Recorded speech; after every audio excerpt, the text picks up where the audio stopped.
I learned during the course of your lawsuit involving medical malpractice that the doctor you have sued was arrested. Now, when your case comes up for trial, can I go ahead and cross-examine this doctor on the fact that he was now arrested and the facts surrounding why he was arrested? You want to know the answer? Come join me as I share with you some terrific information. Hi, I'm Gerry Oginski. I'm a New York medical malpractice and personal injury attorney practicing law in the state of New York. The answer is no, I can't. It's only if the doctor was convicted or pled guilty can I now use that information to cross-examine him to destroy his credibility at the time of trial. An arrest is simply an allegation by someone that this person has committed a crime, and now the police will arrest him. And then it's up to the district attorney to go ahead and prosecute him. And if during the course of the prosecution, now this doctor pleads guilty or is convicted by a jury, now I can use that information later on. And here's how I would use it.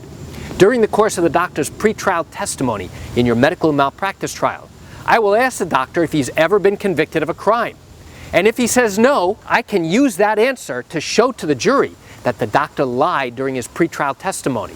And giving pretrial testimony, which is a question and answer session in the attorney's office, that's the same as if giving testimony at the time of trial. They just happen to be giving it in the attorney's office. So that's one way to use it.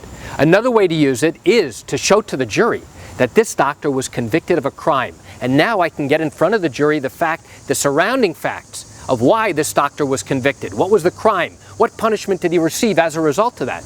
And then I can make the argument to the jury that this doctor is not to be believed. And now, even though he paid his debt to society, he still shouldn't be believed because he's a convicted felon.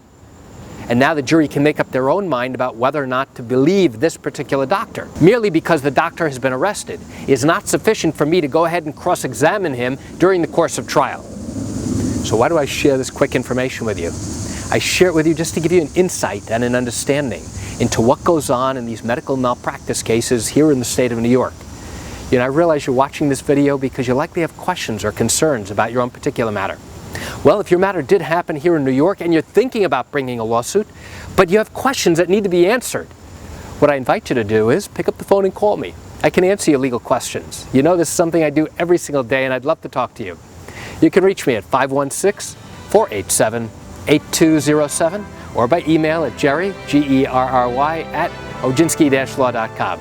That's it for today's video. I'm Gerry Oginski. Have a wonderful day.